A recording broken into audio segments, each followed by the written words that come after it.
It's no secret that unlocking T5 is the goal of every Call of Dragons player. So stick around in this video because I'm going to teach you the best way you can go and unlock T5 in the most efficient manner, saving you time and money. What's up guys, MEOWER here back with a brand new video. Today, I'll be telling you the secret ways that you can unlock T5 troops in the fastest way possible, saving you both time and money, and you can get to flash your T5 on the open field battle against other players. So stick around because we're going to be diving through the step-by-step guide on how you can efficiently unlock T5, saving you in the fastest and most quickest way possible. If you like videos like this, please drop a like and don't forget to subscribe. Let's get started. So, T5 is like the ultimate goal of any Call of Dragons player. They should be your goal that you want to unlock them as soon as possible because they are the best troops with the highest base stats, but they are also the most expensive to reach. But that's not a problem because I'm going to be guiding you through the best practices you can do. So first of all, before you start researching, you need to set minor goals in order to get your T5. So first, let's review what T5 requires. T5 troops require every single research, starting from the very start, the economy tree, all the way to the end of the military tree to be researched at level 10. However, you don't need all these four research just to unlock every single one of them. You can take one at a time and research them. So for example, if I want to unlock my T5 Pestles, I need to finish up Arcane Knowledge and I need to finish up Magic Protection only. I don't need Sharp Points or Marksman Protection. So what you should do is set goals for yourself for each season and try to reach them as soon as possible. The most efficient way that you can start your research and plan your research properly, because that's going to save you a lot of time or take you a lot extra time that you don't need to spend. Starting, you should always max out your scholarship 1 and scholarship 2. Both of them should be your top priority when going down the researchers list when you plan out your progress, followed by architecture 1 and architecture 2 so that you can maximize your buildings. Now, what buildings are required for T5? You need one of every single building to level 25. Two most important buildings and the ones that you're going to take the longest for are the rally beacon and the watchtower because every single one of them needs around 20,095 of their currency. So rally beacon needs 20,095 treaties and watchtower needs 20,095 per sentinel arrows. I believe that's how it's pronounced. So what does this mean and how you can plan for them, whether if you are free to play, pay to win, the mid spender, low spender, whatever. What you should do is to constantly farm NPCs. So for example, darklings gives you sentinel arrows. I mean, the fortresses gives you trees. Now, the developers recently added a nice change in this current patch so that you're guaranteed at least always one treaty or the maximum amount corresponding to your damage ranking. So that's always good. As for your build rushing list, you should always rush Hall of Order as fast as possible just to get the building speed up and running nice and easy. And of course, the College of Order should also be your second priority. If you can get College of Order 25 before you start your big researches, such as Defensive Formations 2, First Aid 2, Defensive Formations 1, the last three levels always take the longest, so try to plan accordingly. Do stack as much speed ups as you can from the VIP store. The higher VIP, the better it will be just to maximize your research speed. You always want to be as efficient as possible.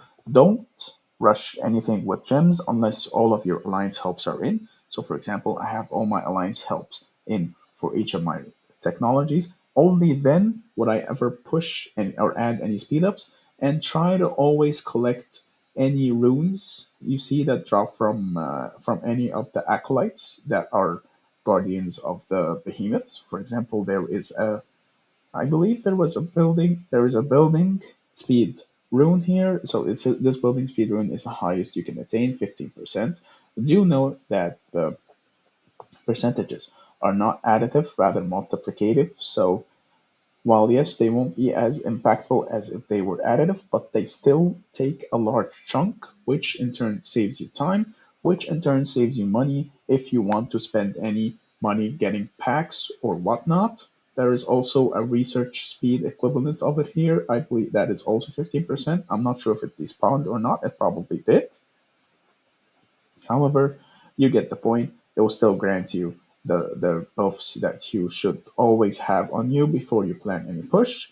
If you can, also try to get Scholar or just try to get Scholar before you make any push, just for the extra 1%. That extra 1% might translate into a few hours, it might translate to half a day. So, in turn, it will add up with you, helping you push further faster, more efficiently. Always, always, always try to farm as many darklings, as many fortresses as possible. Do use the two tricks I mentioned before in another video. I will add a card up to them in the video.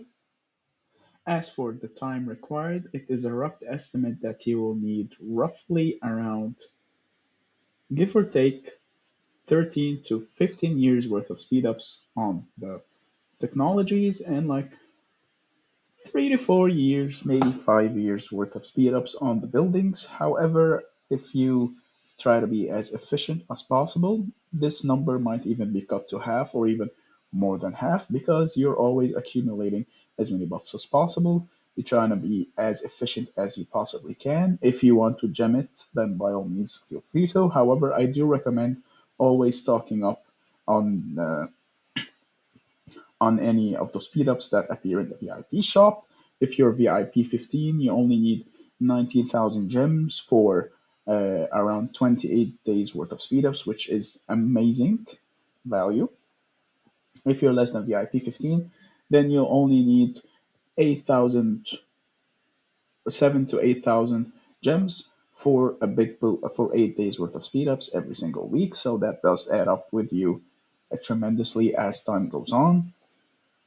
So always try to be gathering resources as well because of especially mana, since the since the technology does get a little bit expensive on the mana side, so try to plan ahead for that. Just focus mainly on collecting treaties and collecting sentinel arrows. It doesn't matter if you overflow them, you can always exchange them in the goblin market and eventually get more speed ups or other items in your from the exchange premium store, which is pretty handy nonetheless.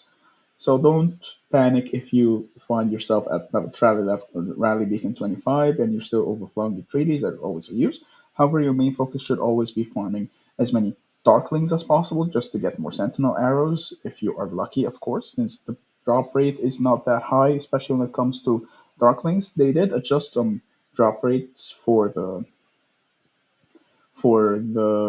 forts, since you're always guaranteed at least one treaty, so that's a nice change in my opinion. However, Darklings is still a bit it's still gonna be a grind since you're not really meant to get them all unless you want to spend in the early season. Let's see if I got any arrows here. Here you can see I got 5 arrows, which do add up. I got 10 in total. From 10 out of 5 marches is always very nice. So if you keep grinding, trying to be active, maximize your account, try to be as efficient as possible, collect speed ups from the VIP shop, and plan yourself accordingly while setting certain goals in your technology tree, you will find yourself way ahead of the curve, especially because you do need every single research from whether it's from the economy tree or from the military tree just to unlock a single T5 troop.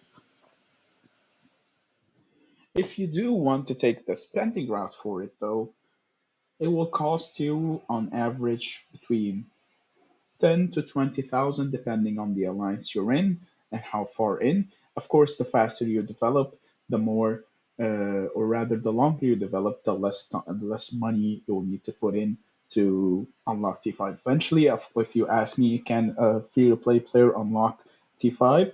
100% they can, since there is no actual paywall. It is more of a grinding paywall. So the more active you are, the more rewarding you will feel, and the faster you can progress.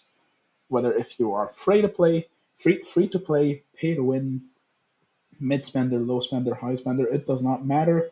As long as you're active, you're grinding, you're farming your darklings right, you're farming your fortresses right, and you're planning your technology properly. Of course, try to get VIP 8 as well as soon as possible, just to unlock the two research speeds, since it will help you out tremendously when you're making your push, because you can do two techs at the same time. That is all when it comes to the fastest route and the best route to unlock your T5s. I hope you enjoyed this video. Drop a like. Don't forget to subscribe, and I will see you in the next video. Meow meow.